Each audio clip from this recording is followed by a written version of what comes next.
Un garçon rentre de l'école. Il entend des bruits ambigus provenant de la chambre de sa sœur. Il est surpris de découvrir que la personne qui se trouve sous sa sœur était son père. C'est l'heure où la mère rentre à la maison. Le garçon la serre dans ses bras et pleure. Et la mère, voyant son mari et sa fille dans un état de désarroi, elle a tout de suite compris ce qui s'était passé. Elle a giflé son mari de colère. Cet incident scandaleux a commencé quelques mois plus tôt. Ce jour-là, Marie et David rentrent chez eux. Une jeune fille les interpelle. Elle s'appelle Karine. Elle était l'enfant de David et de son premier amour. Elle voulait venir le voir parce que sa mère était décédée. Elle sortit une photo du premier amour de David.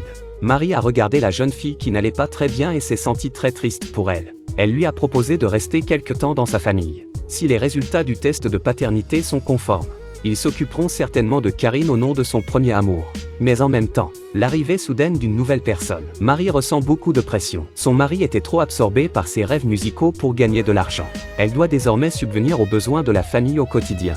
Et son fils adolescent, Jacques, n'était pas mécontent de l'arrivée soudaine de sa sœur. Au contraire, il a toujours regardé Marie d'un mauvais œil.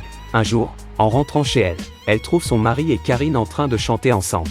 Marie est surprise de la rapidité avec laquelle ils se sont rapprochés. Le soir, Karine lui annonce qu'elle a trouvé un emploi dans un magasin de disques. Marie est soulagée. Au moins, elle avait quelqu'un pour l'aider un peu. La fille illégitime de son mari se présente à sa porte.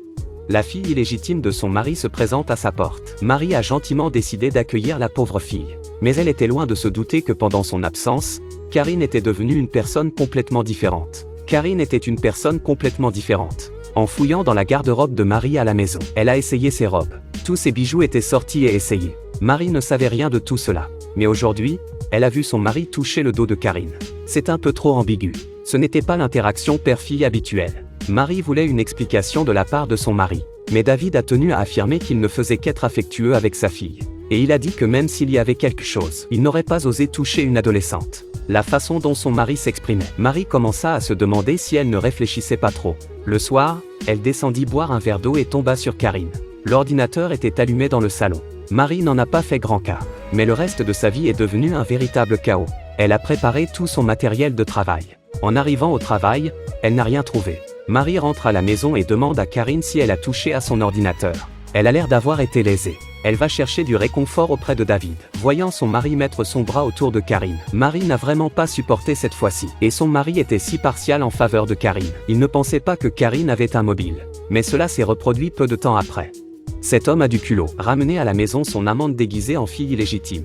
Marie, sa femme, n'en savait rien. Elle trouvait juste que son mari et sa fille étaient trop proches. Et depuis l'arrivée de Karine à la maison, le travail de Marie a été affecté. Les documents importants qu'elle avait préparés, à un moment critique, mais encore une fois perdu. Cela a coûté beaucoup d'argent à l'entreprise. Le directeur est furieux et dit qu'il va la licencier. Marie est au bord de la crise de nerfs. Elle se rend dans le magasin où travaille Karine. Elle lui demande pourquoi elle fait cela. Une vendeuse est venue l'en dissuader. Elle a dit que Karine travaillait ici depuis des mois. Elle avait été une bonne fille. Mais Marie a compris. Karine a dit qu'elle venait juste d'obtenir un emploi.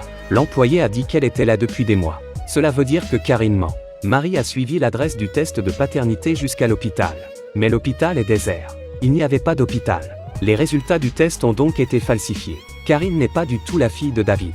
Et quand Marie est rentrée à la maison, a découvert leur relation, elle s'est sentie insultée. Il s'est avéré que David et Karine s'étaient rencontrés dans un magasin de disques quelques mois plus tôt.